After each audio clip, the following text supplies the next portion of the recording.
TNPSC போட்டியாளர்களுக்கு Villupuram வெற்றி வாகை அகாடமியின் வெற்றி வணக்கம். இப்போ நம்ம 4வது இயல் பார்க்கலாம். 6வது புத்தகத்தில் டேர்ம் 2 ஓகேங்களா. அதில் முதல் பாடம் டேர்ம் 2ல் என்ன இருக்குன்னா, கல்விக்கண் திறந்தவர் காமராஜரை பற்றிய பாடம் தான் நமக்கு கொடுத்துருக்காங்க. ஒரு கதையாக ஸ்டோரியாக கொடுத்துருக்காங்க. ஃபுல்லாக நிகழ்வு 1 நிகழ்வு 2 இந்த மாதிரி ஒவ்வொரு ஸ்டோரியாக கொடுத்துருக்காங்க. இதை ஒன்று ஒன்றும் படித்து பார்க்குறது கண்டிப்பாக கொஞ்சம் கூடுதல் நேரம் தேவைப்படும். அதனால் இப்போ நம்ம புக்கை ஓப்பன் பண்ணிக்கிறேன். பாருங்கள், கல்விக்கண் திறந்தவர் காமராஜர். இப்போ காமராஜருடைய காலம் இது மாதிரி நம்ம படிக்கிறது ரொம்ப நல்லது. பாருங்கள், இந்த அப்படியே ஈஸியாக நல்ல மனப்பாடாகும். 15/7/1903. இந்த 15/7 அப்படின்றது நம்முடைய தமிழகத்தினுடைய கல்வி வளர்ச்சி நாள். ஜூலை 15ன்றது தமிழகத்தினுடைய கல்வி வளர்ச்சி நாள். ஓகேங்களா, அதை நம்ம ஈஸியாக ஞாபகம் வச்சுக்கலாம், மறக்கிறதுக்கு வாய்ப்பு கிடையாது. அடுத்தது பார்த்திங்கன்னா 2/10. இது என்னென்னா காந்தியோட பிறந்த தினம். காந்தி ஜெயந்தி நம்ம கொண்டாடுறாங்களா, அக்டோபர் 2. அப்போ காந்தி பிறந்த தினத்தில் காமராஜர் அவர்கள் இயற்கை எழுதியிருக்காங்க. இதை ஞாபகம் வச்சுக்கிட்டா இந்த காமராஜருடைய காலத்தை நம்ம மறக்கிறதுக்கு வாய்ப்பு இருக்காது. 1903 to 1975. ஒரு நோட்ஸ் படிக்கும் பொழுது நம்ம குறுகிய அளவில் தான் கிளாஸ் கொண்டு போகிறோம். ஏன்னா நமக்கு இன்னும் 1 வருஷம் இருக்குது. அதனால் ஸ்லோ ப்ராசஸில் கொண்டு போகிறோம். ஆனால் இப்போ நடத்தக்கூடியது 15 நிமிஷம் அல்லது 20 நிமிஷம் வீடியோ தான் வரும். இதில் ஒரு 20 கேள்வி இல்லை 25 கேள்வி வரும். இதை தரவாக படிக்கிறது தான் நம்மளுடைய வேலையாக இருக்கும். ஓகேங்களா, அப்படி நீங்கள் நினச்சி டெய்லியுமே படிங்க, ஒவ்வொரு நாளும் படிங்க. கண்டிப்பாக நீங்கள் வரக்கூடிய குரூப் 4 எக்ஸாமை பாஸ் பண்ண முடியும்ப்பா. பிறப்பு விருதுநகர் மாவட்டம். ஓகேங்களா, இதெல்லாம் தரவாக படிச்சுட்டு போங்க. ஈஸியான கேள்வி ஒன்று தமிழில் கேட்டு நம்ம மிஸ் பண்ணுறோம் அப்படின்னா அது நமக்கு பின்னாடி ரிசல்ட்டில் நம்மளுடைய வெற்றியை தக்க வைக்கிறதுல பாதிப்பை ஏற்படுத்தும். பெற்றோர்கள் குமாரசாமி சிவகாமி அம்மாள். சரி, நம்ம இதை ஈஸியாக ஞாபகம் வச்சுக்கலாம். நமக்கு கல்வி கொடுத்த சாமி யார்? காமராஜர் தானே. அப்போ சாமி, குமாரசாமி, சிவகாமி. ஓகேங்களா, சிவகாமி அம்மாள் நம்ம ஈஸியாக ஞாபகம் வச்சுக்கலாம். காமராஜருடைய இயற்பெயர் பார்த்திங்கன்னா காமாட்சி. அதனுடைய மருவிய பெயர் தான் காமராஜர். அப்போ நம்ம என்ன பண்ணியிருக்கோம், இந்த புக்கில் அவருடைய இயற்பெயரை நம்ம தெளிவாக கொடுத்துருக்குறோம். ஓகேங்களா, தமது 6வது வயதில் நம் தந்தையை இழந்தார். சரி, அவருடைய சிறப்பு பெயர்கள் பாருங்கள். பெருந்தலைவர் 1999 அந்த கேள்வியை கேட்டிருக்காங்க. பெருந்தலைவர் என அழைக்கப்படுபவர் யார்? அடுத்தது படிக்காத மேதை என அழைக்கப்படுபவர் யார்? கருப்பு காந்தி என அழைக்கப்படுபவர் யார்? இதெல்லாம் 2007 கேட்கப்பட்ட கேள்வி. அதுக்கப்புறம் ஏழை பங்காளர், கர்ம வீரர், தலைவர்களை உருவாக்குவர். இப்போது லால் பகதூர் சாஸ்திரி, இந்திரா காந்தி, இந்த மாதிரி பல தலைவர்களை பிரதமராக வர்றதுக்கு இவங்க என்ன பண்ணியிருக்காங்க, உறுதுணையாக இருந்திருக்காங்க. தன்னலமற்றவர்னு சொல்லுவாங்க இவரை. ஏன்னா இவருக்கு வந்த ஒரு பிரதம மந்திரி பதவியை கூட யார், இந்திரா காந்தி அம்மையாரை நீங்கள் உட்காருங்கம்மா அப்படின்னு சொல்லியிருந்தார். அதனால் தன்னலமற்றவர்னு கூட இவரை சொல்லுவாங்க. ஓகேங்களா, கிங் மேக்கர், காலா காந்தி, இப்படி பல்வேறு பெயர்களை அழைக்கப்படுகிறார். ஓகேங்களா, சரி. படிப்பறிவு இருந்தால்தான் நாடு முன்னேற்றம் அடையும் என ஊர்தோறும் பள்ளிகளை திறந்தவர் காமராஜர். இதெல்லாம் ஒரு ஜென்ரலான கொஸ்டின் தான். நாடு முழுவதும் 50,000 பள்ளிகளை திறக்க முடிவு செய்தார். அப்போ இந்த கவுண்டிங்லாம் கொஞ்சம் நல்லா ஞாபகம் வச்சுக்கணும். 50,000. ஆரம்ப பள்ளி 1 மைல், நடுநிலைப்பள்ளி 3 மைல், உயர்நிலைப்பள்ளி 5 மைல். அப்போது இதை கூட கொஞ்சம் பொறுமையாக படிங்களேன். ஆரம்ப பள்ளின்றது 5ஆம் வகுப்பு வரைக்கும் இருக்கிற ஸ்கூலை ஒரு ஆரம்ப பள்ளின்னு சொல்லுவாங்க. நடுநிலைப்பள்ளினா 8ஆம் வகுப்பு வரைக்கும் இருந்துச்சுன்னா அது நடுநிலைப்பள்ளி. 10ஆம் வகுப்பு வரைக்கும் ஒரு ஸ்கூல் இருந்துச்சுன்னா அதை உயர்நிலைப்பள்ளின்னு சொல்லுவாங்க. 12ஆம் வகுப்பு வரைக்கும் இருந்துச்சுன்னா அதை மேல்நிலைப்பள்ளின்னு சொல்லுவாங்க.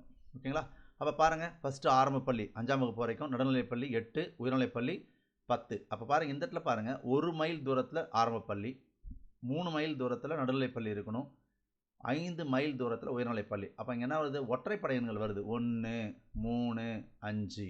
அப்போ இதை வச்சு இங்கே கேள்வி கேட்டாலும் நம்மளால் ஈஸியாக ஆன்சர் பண்ணிட முடியும். ஓகேங்களா, சரி. காமராஜரை கல்விக்கண் திறந்தவர் என பாராட்டியவர் பெரியார். பாருங்கள், டிஎன்பிஎஸ்சி 2022 இந்த கேள்வி கேட்டிருக்காங்க. அப்போது இதெல்லாம் வெரி வெரி இம்பார்ட்டண்ட். கடந்த குரூப் 4 தேர்வில் இந்த டிஎன்பிஎஸ்சி இப்படி கோடு போட்டு கொடுத்துருக்கோம் இல்லைங்களா, இதிலிருந்து மட்டுமே 55 கேள்வி இருந்துச்சுங்க. அதை நாங்கள் பேஜ் பை பேஜ் எந்த பக்கத்தில் இருக்குன்றதை கூட நாங்கள் உங்களுக்கு போட்டு காமிச்சிருக்கோம். உங்களுக்கு நம்மளுடைய யூடியூப் சேனலில் காமிச்சிருக்கிறோம். 100 கேள்விகளும் இடம்பெற்றது, 2 கேள்வி அவுட் ஆஃப் கொஸ்டின். ஓகேங்களா, மீதி அனைத்து கேள்விகளும் இந்த புத்தகத்தில் இடம்பெற்றதுன்னு உங்களுக்கு சொல்லியிருக்கோம்.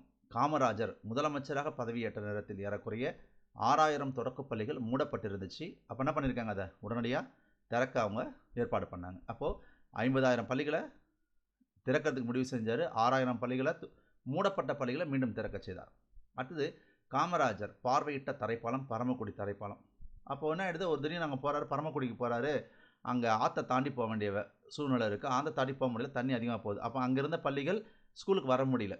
அப்போ ஏன் இந்த ஸ்கூலுக்கு பிள்ளைங்களாம் போகலன்னு கேட்டால், ஆற்றுல தண்ணி போகுது அப்படின்னு சொல்கிறாங்க. அப்போ இங்கே ஒரு ஸ்கூல் கட்டிட்டா என்ன, அடிக்கடி இந்த மாதிரி தண்ணி போயிட்டே இருங்க, இவங்களால் வர முடியாமல் போயிடும். அப்போ இங்கே ஒரு ஸ்கூல் கட்டுங்க அப்படின்னோடனே 3 கிலோமீட்டருக்கு 3 மைல் தூரத்தில் தான் ஒரு நடுநிலைப்பள்ளி இருக்குன்றது ஒரு சட்டம் அப்படின்னு சொல்கிறாங்க. அப்போ என்ன சொல்கிறாங்க, நீங்கள் அனுப்புங்க, நான் ஃபைலில் கையெழுத்து போடுறேன், நான் தானே இந்த சட்டத்தை போட்டேன், இது ஆற்ற காரணம் காமிங்க அப்படின்னு சொல்லி அந்த இடத்துலையும் அந்த பிள்ளைங்களுடைய கல்வி கூட கெட்டு போயிடக்கூடாது அப்படின்னு சொல்லிட்டு அங்கே பரமக்குடியில் தரைப்பாலத்தை அவங்க அந்த இடத்துல பார்வையிட்டு ஒரு ஸ்கூல் தொடங்குறதுக்கு ஏற்பாடு பண்ணுவாங்க. அப்போ எந்த இடத்துல போய் பார்வையிட்டார் அப்படின்னா பரமக்குடி. இது எப்படி ஞாபகம் வச்சுக்கலாம், காமராஜர் எப்படிங்க இருந்தார், பரம ஏழையாக இருந்தாருங்க, பரம ஏழை. ஓகேங்களா, அவர் வந்து சென்சஸ் எடுக்கும்போது அவர் என்னென்னு குறிப்பிடுறது, ஏழை பணக்காரம்னா பரம ஏழைன்னு குறிப்பிடுங்கன்னு சொன்னாங்க. அப்போ அப்படி ஞாபகம் வச்சுக்கிட்டா ஈஸியாக பரமக்குடி தரைப்பாலம் ஞாபகம் வச்சுக்கலாம். காமராஜர் ஆட்சி காலத்தில் கல்வித்துறை விதிகளின்படி 3 மைல் தூரத்திற்குள் பள்ளிக்கூடம் இருந்தால் பக்கத்தில் வேறு பள்ளிகளுக்கு அனுமதி கிடையாது. அனைவரும் இலவச கட்டாய கல்வி சட்டத்தை இயற்றிய தீவிரமாக அதை அமல்படுத்தினார். ஓகேங்களா, பள்ளிக்கு படிக்க வரும் மாணவர்களுக்கு ஒரு வேளை உணவாவது வழங்க வேண்டும் என்று நினைத்து தொடக்க பள்ளிகளில் மத்திய உணவு திட்டத்தை 1956 தொடங்கி வைத்தார். இது 2022 கேட்கப்பட்டிருக்கு. அதாவது அந்த 55 வாக்கில் காமராஜர் வந்து இந்த தென் மாவட்டங்களுக்கு ஒரு பயணம் மேற்கொள்வார். அப்போ அந்த இடத்துல ஒரு ஆடு மேய்க்கிற சிறுவன் வந்து ஆடு மேய்ச்சிட்டு இருப்பான். என்னடா தம்பி ஸ்கூலுக்கு போகலையா அப்படின்னு கேட்கும்போது, இல்லை சாப்பாடு என்ன பண்ணுறது அப்படின்னு கேட்கும்போது, அப்போ மதிய உணவு உனக்கு கொடுத்தா நீ ஸ்கூலுக்கு வருவியா அப்படின்னோது படிப்பேன் அப்படின்னு சொல்கிறான். அப்போ தான் என்ன பண்ணுறாரு, சரி மதிய உணவு திட்டத்தை தொடங்குவோம் அப்படின்னு சொல்லிட்டு காமராஜர் முடிவெடுக்கிறாங்க. அப்படி 1956 இங்கே தொடங்கப்பட்டது. ஓகேங்களா, அப்புறம் மதிய உணவு திட்டம் முதல்ல பார்த்தீங்கன்னா நீதி கட்சி தான் சார் 1920 வந்து முதலாக 1000 விளக்கு பகுதியில் முதலாக ஒரு முனிசிபல் ஸ்கூலில் அவங்க வந்து உணவு திட்டத்தை தொடங்கியிருப்பாங்க. முதலாக இந்தியாவிலே முதலாக உணவு திட்டத்தை தொடங்க வந்து பார்த்திங்கன்னா நீதி கட்சி தாங்க, 1920 வரும். அதுக்கப்புறம் காமராஜர் என்ன பண்ணாங்க, 1956 இந்த மதிய உணவு திட்டத்தை தொடங்கினாங்க. அதுக்கப்புறம் எம்ஜிஆர் அவர்கள் என்ன பண்ணாங்க, 1982 சத்துணவு திட்டமாக மாற்றினாங்க. அதுக்கப்புறம் கலைஞர் அவர்கள் என்ன பண்ணாங்க, முட்டை போட்டாங்க. அப்படி கொஞ்சம் கொஞ்சமாக இதில் என்ன பண்ணுச்சு, மாற்றங்கள் நடந்துட்டு வந்துகிட்டே இருந்துச்சு. சரி, ஓகேங்களா, ரைட், இந்த டேட்டா மறந்துடாதீங்க.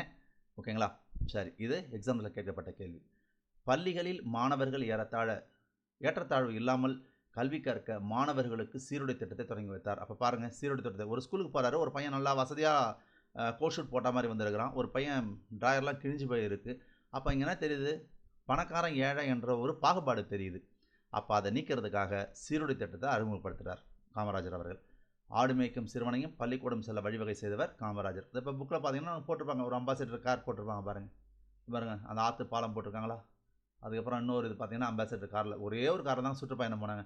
அது உள்ள ஒரு இன்ஸ்பெக்டர் இருக்கார், அவர் ஒரு இது உண்மை கதை, இது உண்மை நடந்த கதை. ஒரு அமைச்சர் போகும்போது ஒரே ஒரு காரில் போகிறார் முதலமைச்சர், அதுவும். ஓகேங்களா, சரி.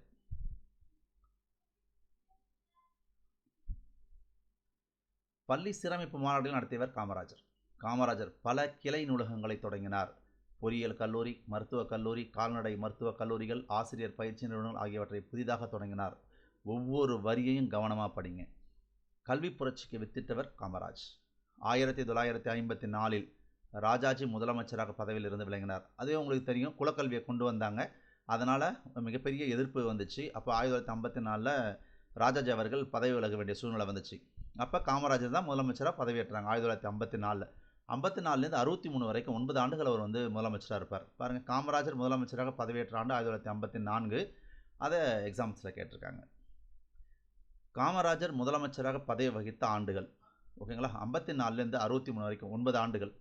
இப்போ நமக்கு எக்ஸாமில் எப்படி கேள்வி கேட்பாங்க அப்படின்னா, காமராஜர் எத்தனை முறை முதலமைச்சராக பதவி வகித்தார்னு கேட்பாங்க.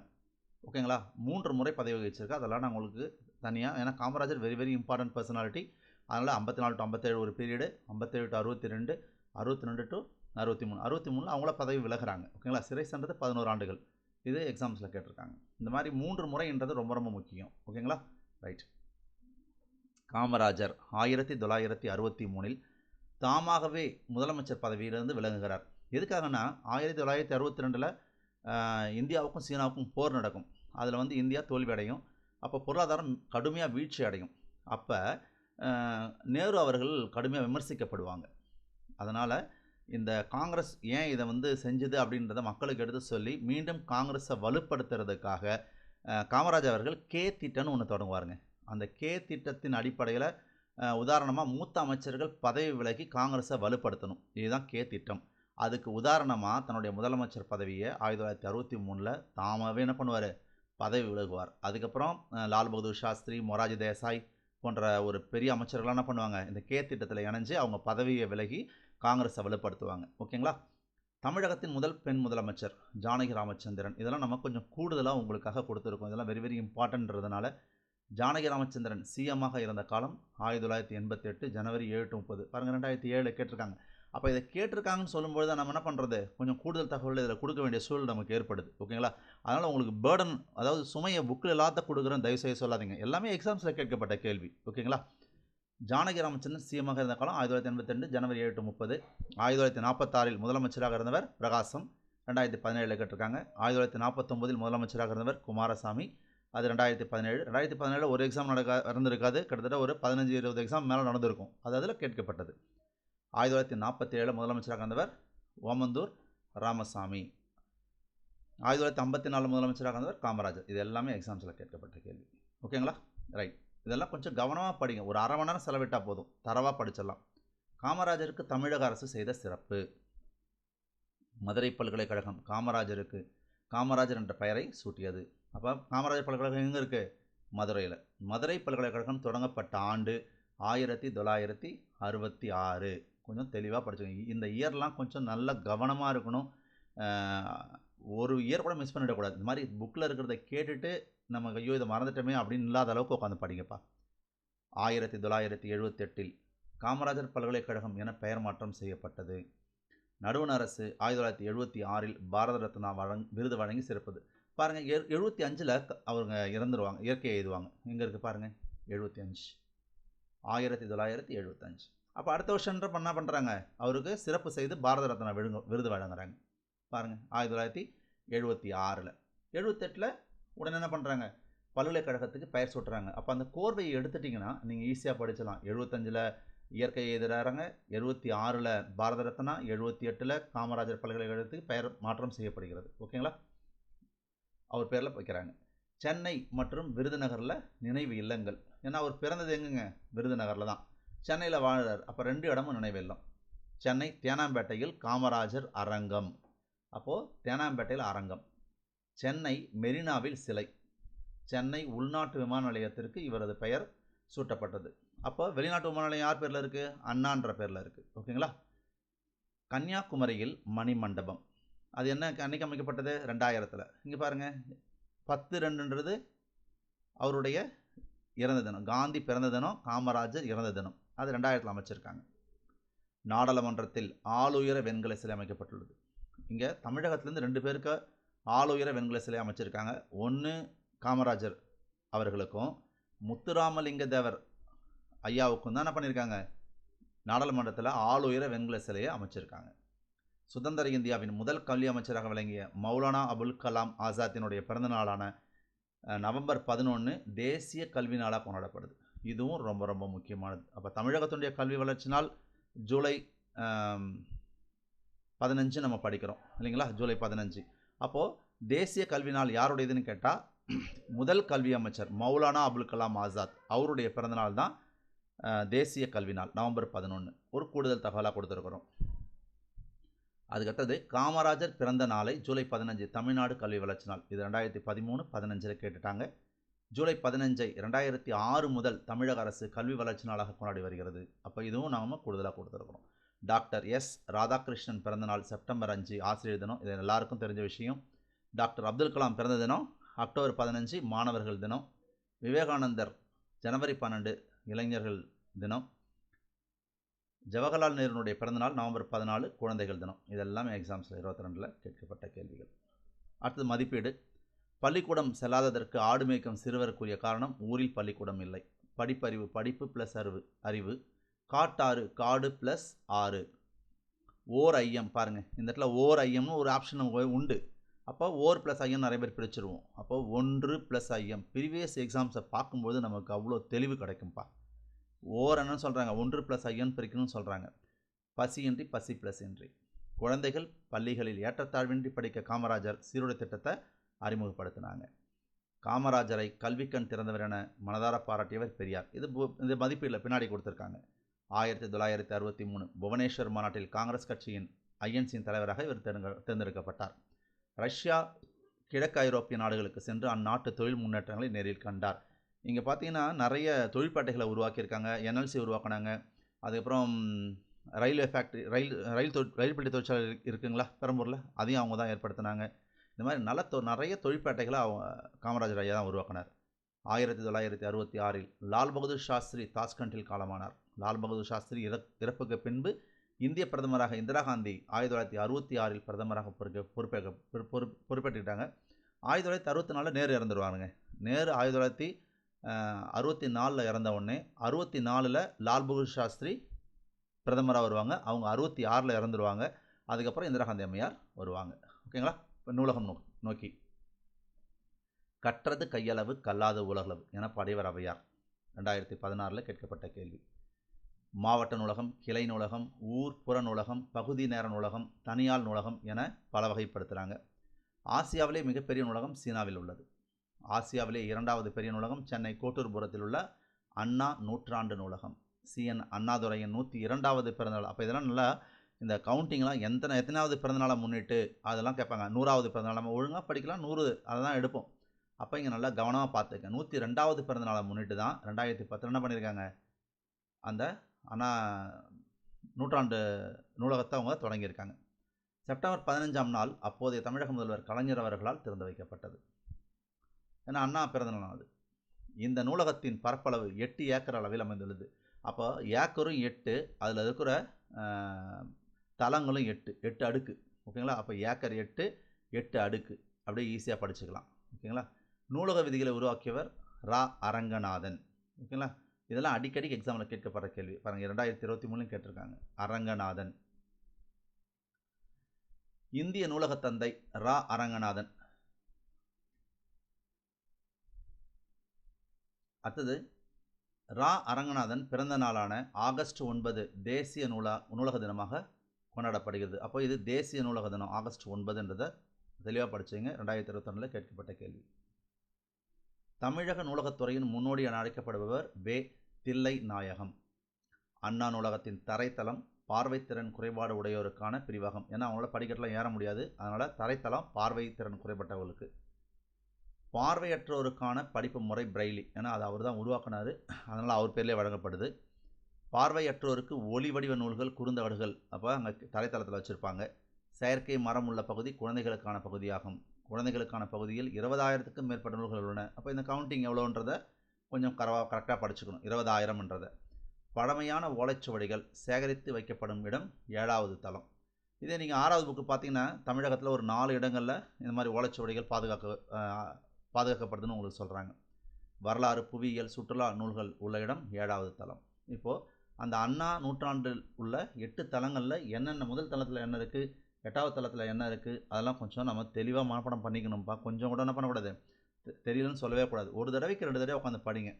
தரைத்தளம் சொந்த நூல் படிப்பகம் பிரெய்லி நூல்கள். ஏன்னா கண்ணு தெரியாதவங்களுக்கு தரைத்தளம் தான் ரொம்ப ரொம்ப இம்பார்ட்டன்ட். அப்போ இதை ஓரளவுக்கு உங்களை ஞாபகம் வச்சுக்க முடியுமா பாருங்கள். அடுத்தது முதல் தளம். குழந்தைகள் கொஞ்சம் என்ன பண்ணுவாங்க, ஜாலியாக ஓடி போய் முதல் தளம் வரைக்கும் ஏறி இறங்குவாங்க. குழந்தைகள் பிரிவு பருவ இதழ்கள். ஓகேங்களா? வார இதழ், மாத இதழ், அந்த மாதிரிலாம் இருக்கும். அப்போது 2வது தளம் தமிழ் நூல்கள். ஒரு தடவைக்கு 2 தடவை ரிவிஷன் பண்ணி பார்த்துக்கிட்டே இருங்க. இப்போ 3வது தளம் எப்படி படிக்கலாம், இங்கே 3வது, இங்கே கணினி எத்தனை எழுத்து பாருங்கள், 3 எழுத்து கணினி. ஓகேங்களா? கணினி அறிவியல், தத்துவம், அரசியல். ஓகேங்களா? இன்றைக்கி கணினி வாயிலாக தானது நிறைய சமூக ஊடகங்கள் மூலமா அரசியல் நிறைய பேசுகிறோம், தத்துவம் பேசுகிறோம் அப்படின்னு ஞாபகம் வச்சு படிக்குங்க. கணினி, தத்துவம், அரசியல் அப்படின்னு படிச்சுங்க. அடுத்தது 4வது பாருங்களேன். 4வது சட்டம் எத்தனை எழுத்து, 4. சட்டம் எப்படி சட்டம் அப்படின்றது ஒரு வக்கீலுக்கு படிக்கணும் இல்லையா சட்டம். அப்போ கல்வி அதில் சேர்த்துக்கலாம். வணிகம், பொருளியல். ஓகேங்களா? இதெல்லாம் ஏன்னா பொருந்தாத ஒன்றை தேர்வுன்னு செய்கன்னு கேட்டாங்கன்னா அப்போ நம்ம கஷ்டப்பட முடியாது. 4வது தளத்தில் இல்லாத ஒன்று எதுன்னு கேட்பாங்க. அப்போ இது தெளிவாக தெரிஞ்சால் தான் நம்மளால் ஆன்சர் அடிக்க முடியும். அடுத்து 5வது தளம் பாருங்களேன். கணிதம், அறிவியல், மருத்துவம். இது எப்படி ஞாபகம் வச்சுக்கலாம் பாருங்கள். இந்த கணிதம் அப்படின்னா இங்கிலீஷில் நம்ம மேக்ஸ்ன்னு சொல்லுவோமா, மேக்ஸ் எத்தனை எழுத்து? MATHES 5 எழுத்து வருதா பாருங்கள். MATHS 5 எழுத்து வருதுங்களா? அப்போ நீங்கள் மருத்துவம் படிக்கணும்னா மேக்ஸ் இருக்கணும், 12th சயின்ஸ் இருக்கணும். அப்போ தான் நம்ம மருத்துவம் போக முடியும். அப்போ இதை வச்சு ஓரளவுக்கு படிச்சு முடியுதா பாருங்கள். அப்போது இந்த 5வது தளம் நம்மளால் ஈஸியாக ஞாபகம் வச்சுக்க முடியுமா? ஓகேங்களா? 6வது தளம் எப்படி ஞாபகம் வச்சுக்கலான்னு பாருங்களேன். பொறியியல், வேளாண்மை, திரைப்படக்கலை. இப்போ 6 ஓன்னா தான் வேளாண்மை சிறக்கும், அப்படி ஞாபகம் வச்சுக்கலாம். ஓகேங்களா? அப்புறம் திரைப்படக்கலை, திரைப்படத்துறை, பொறியியல், அப்படி ஏதாவது ஒன்று வச்சு இன்னொன்று மனப்பாடம் பண்ணுங்க. 7வது தளம் அப்படின்னா வரலாறு. வரலாறு நம்ம ஹிஸ்ட்ரின்னு சொல்லுவோம். ஹிஸ்ட்ரிக்கு எத்தனை எழுத்து வரும்? 7 எழுத்து வரும் இல்லையா? சுற்றுலா போயிட்டு நம்ம ஜாலியாக வருவோம். நம்ம நண்பர்களோட அங்கே நடந்த வரலாறு எல்லாத்தையும் சொல்லுவோம். என்னென்ன பார்த்தோம் அப்படின்லாம் வரலாறாக சொல்லுவோம் நம்ம. அப்போ 7வது தளம் ஓரளவுக்கு ஞாபகம் வச்சுக்க முடியுதா பாருங்கள். இது மாதிரி சின்னதாக ஒரு நிமோனிக்ஸ் நீங்கள் கிரியேட் பண்ணி படிங்க. ஷார்ட்கட்ஸ் கிரியேட் பண்ணி படிச்சிங்கன்னா மறக்காமல் இருக்கிறது நிறைய வாய்ப்பு இருக்குது. 8வது தளம் நூலகத்தின் நிர்வாக பிரிவு, கல்வி தொலைக்காட்சி. ஒரு தடவை 2 தடவை நீங்கள் ட்ரை பண்ணி பாருங்கள். அண்ணா நூற்றாண்டு நூலகம் முழுவதுமே குளிர்பதன வசதி செய்யப்பட்டுள்ளது. தமிழக அரசு புதிதாக தொடங்கியுள்ள திட்டம் நடமாடும் நூலகம். நூலகத்தில் படித்து உயர்நிலை அடைந்தவர்கள் சிலர்: அறிஞர் அண்ணா, ஜவஹர்லால் நேரு, அண்ணல் அம்பேத்கர், கார்ல் மார்க்ஸ். தமிழக அரசால் சிறந்த நூலகர்களுக்கு டாக்டர் SR அரங்கநாதன் விருது வழங்கப்படுகிறது. இது 2023 கேட்கப்பட்ட கேள்வி. அடுத்தது, ஆற்றவும் கற்றார் அறிவுடையார் ஆற்றுணா வேண்டுவது இல் ஆகிய அடிகள் பழமொழி 400 என்ற நூல் இடம்பெற்றிருக்கு. அதாவது கல்வி கற்றவனுக்கு என்ன தேவையில்லை, கட்டுச்சோறு தேவையில்லை, அவன் எங்கே போனாலும் என்ன பண்ணுவான், உழைச்சிப்பான் அப்படின்னு சொல்லக்கூடிய ஒரு வரி தான் இது. ஓகேங்களா? கட்டுச்சோறு தேவையில்லை, அதாவது கல்வியை எடுத்துகிட்டு போனால் அவங்க அவசியம் அவங்க கூடவே இருக்குது. ரைட், கட்டுச்சோறு தேவையில்லைன்றதான் இதில் நமக்கு ஆன்சராக கொடுப்பாங்க. யாதானும் நாடாமல் ஊறாமல் என்னொருவன் சாந்துணையும் கல்லாதவாறு. இது திருக்குறள் சொல்லுது. ஒரு கற்றவனுக்கு எப்படி தன்னுடைய சொந்த நாட்டில் அவன் எப்படி இருக்கானோ அதே மாதிரி எந்த நாட்டில் போனாலும் அவனுக்கு அதே அந்த சொந்த ஊரில் இருக்கிற மாதிரி அவனுக்கு அங்கே ஃபீல் இருக்கும்.